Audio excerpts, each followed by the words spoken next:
बोले वृंदावन हरे राम की जय। तो भगवान ने चक्र से उसका सिर काटा है, भगवान के स्वरूप को वो प्राप्त होता है। आगे काशीराज का भी भगवान ने उसी समय उद्धार किया है, पौंडर काशीराज दोनों का।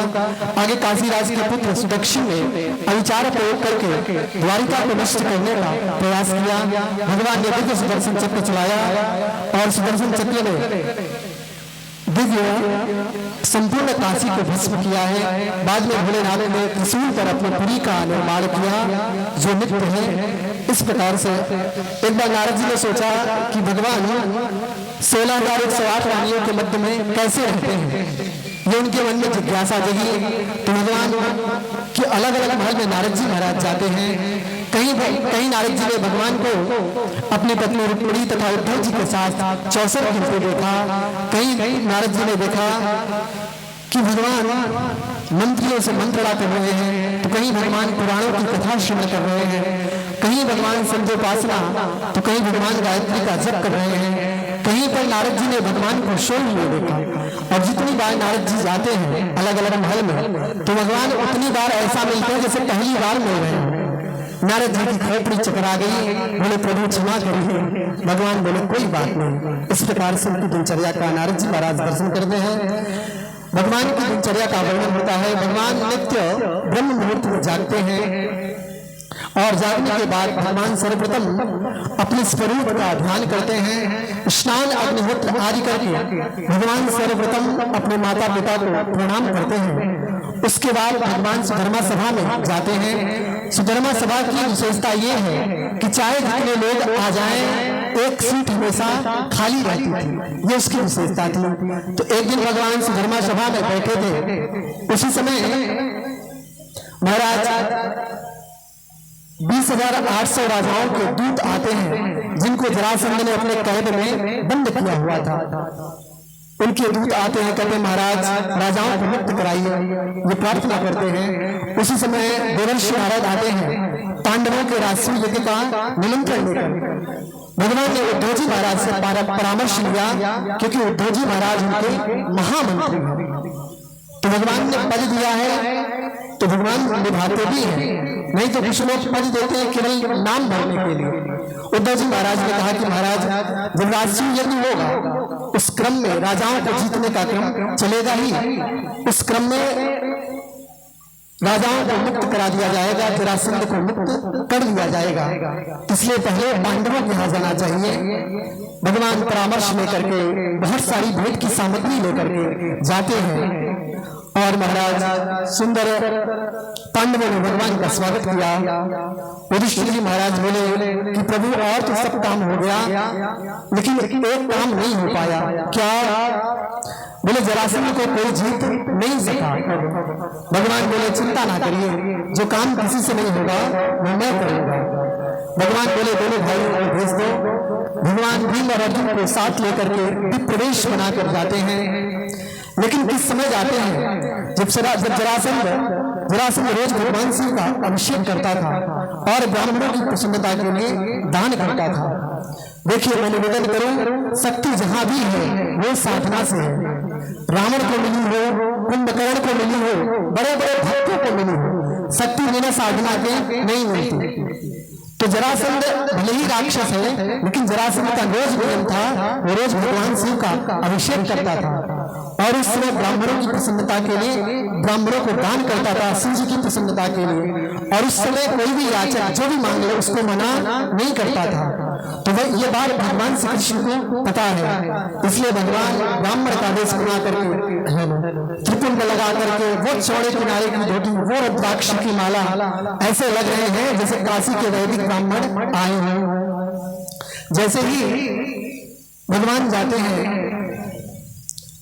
तो महाराज जाने के बाद भगवान पहले लंबी लंबी प्रशंसा करते हैं जरासंध की। बोले महाराज हमने आपका श्री दधीचि की पंक्ति में, राजा बलि की पंक्ति में आपकी दानवीरता का नाम मैंने सुना है, इसलिए महाराज आप बड़े दानी हो। अब जरासंध आवाज से तो पहचान रहा था, लेकिन स्वरूप से पहचान नहीं पा रहा था, क्योंकि भगवान से उसका 17 बार आमना सामना हुआ है। जरासंध बोला वो बात तो सब ठीक है, पहले ये बताओ तुम सब हो कौन? भगवान श्री कृष्ण बोले पहले वचन दीजिए कि मैं जो मांगूंगा वरदान दीजिए, वो मिलेगा तब मैं बताऊंगा। जरासंध बोला मैं वरदान देता हूँ, मैं वचन देता हूँ कि आप लोग जो मांगोगे मैं दूंगा। तब भगवान श्री कृष्ण कहते हैं असौ विनोदर पार्थ तस्य भ्रातार्जुनोदयम् अनयोर्मातुमेयं मां कृष्णं जानीते।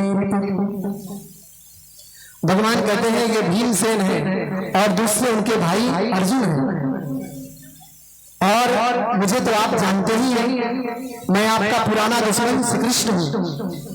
जरासंध जैसे ये सुना मुस्कुराया, बोले बताओ किस लिए आए हो?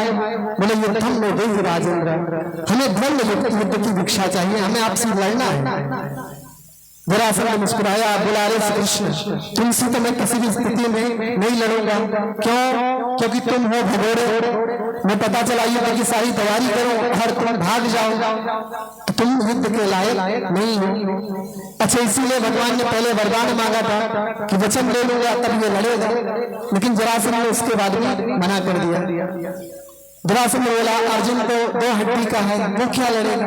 हाँ भीमसेन बोलूंगा, भीमसेन जाए तो मैं युद्ध कर सकता हूँ, वो चाहे तो मैं कर सकता हूँ। अब महाराज भीमसेन भी डरता था, क्योंकि जरासंध बहुत बड़ा भारी योद्धा था।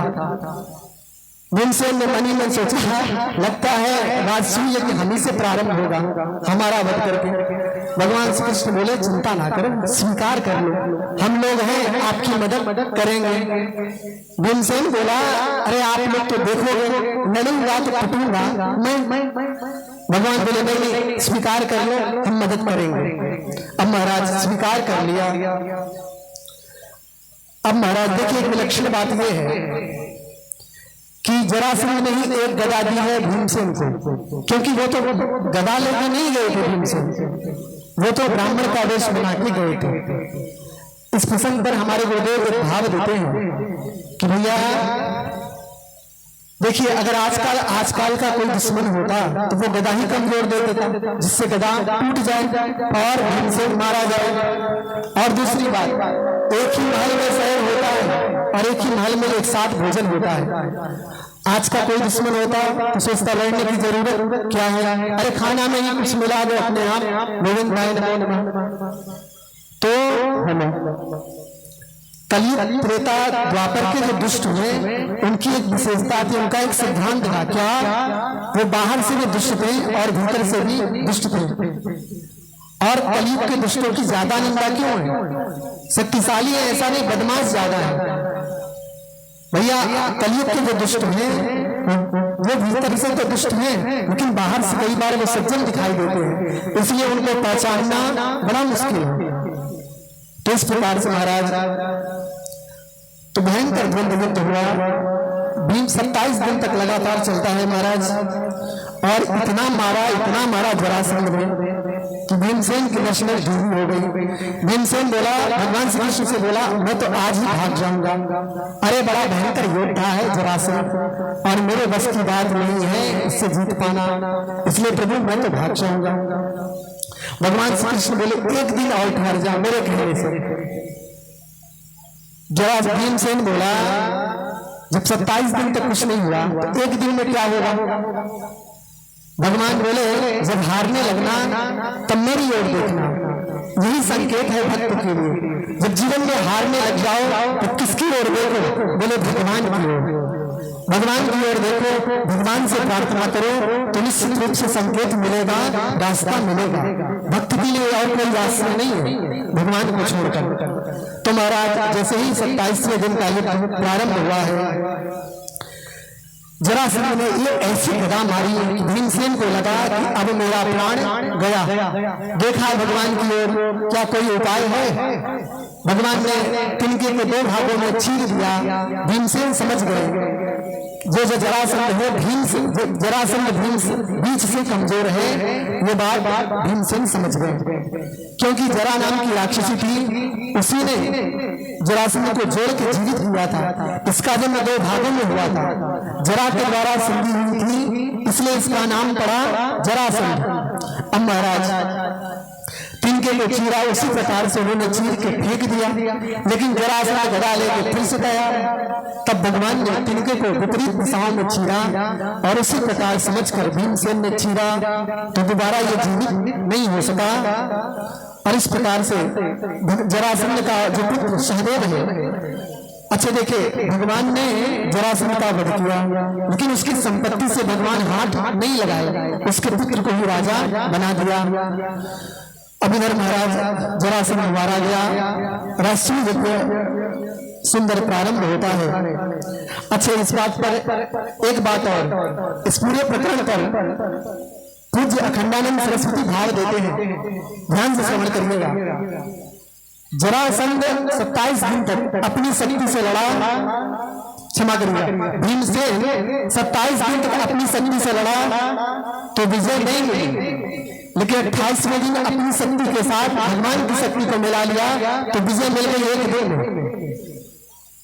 भैया, अपनी शक्ति के अभिमान से कोई कार्य करोगे तो शायद सफल ना हो।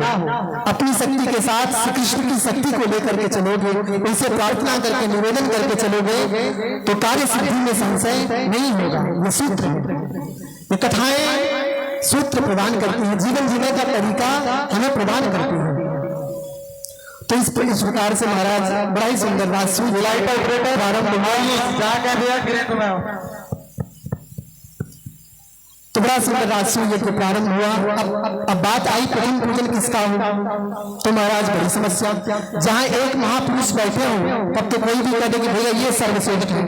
अब जहां महाराज महापुरुष ही महापुरुष बैठे हो तो को बड़े छोटे कहता बड़ा, किसको बड़ा छोट कहा जाए। बड़े बड़े पितामह भीष्म जैसे धुरंधर बैठे हैं, बड़े बड़े देवर्षि ब्रह्मर्षि बैठे हैं, देवर्षि नारद जैसे ब्रह्मर्षि। महाराज अब इधर बड़ी समस्या कि प्रथम पूजन किसका हो। सहदेव खड़े होते हैं, ये सहदेव पांडवों में नहीं है, जरासंध का पुत्र जो सहदेव है वो कहता है अर्हति यच्युत श्रेष्ठम भगवान सात्वतामपति, भगवान श्री कृष्ण ही प्रथम पूजन के योग्य है, उनसे श्रेष्ठ कोई नहीं है। देखिए, अपना पुत्र अगर पिता के लिए कहे कि पिताजी को अवार्ड मिले, कोई बहुत बड़ी बात नहीं है। जरासंध का पुत्र जो सहदेव है अगर दुश्मन का बेटा कह रहा है तो ये बहुत बड़ी बात है, सबने उसका समर्थन किया है। अब महाराज भगवान श्री कृष्ण का प्रथम पूजन होने लगा। ये बात शिशुपाल को नहीं बची, उसने भगवान पर गालियों की बौछार प्रारंभ कर दी। भगवान पर 100 गाली तक गिनते हैं, क्योंकि अपनी बुआ को भगवान ने वचन दिया था। और जैसे ही महाराज 100 गाली पूरी हुई, भगवान ने चक्र शिशुपाल का वध किया, उसकी प्राण ज्योति भगवान में विलीन होती है। और इस प्रकार से अब महाराज जो विरोधी राजा थे वो एकदम सन्न होकर बैठ गए और परम मंगल भाव से इस प्रकार से बड़ा ही सुंदर राष्ट्रीय यज्ञ प्रारंभ हुआ। जैसे ही राष्ट्रीय यज्ञ प्रारंभ हुआ, सबको एक एक विभाग दिया गया। तो भगवान श्री कृष्ण ने कहा कि मैं भी कुछ करूंगा। युधिष्ठिर जी बोले कि नहीं प्रभु, आप तो केवल विराजमान रहो, अरे आपके तो संरक्षण में यज्ञ हो रहा है। भगवान बोले नहीं, ऐसे काम नहीं चलेगा, अरे मेरे भाइयों के यहाँ यज्ञ हो और मैं कुछ ना करूं, ऐसा नहीं होगा।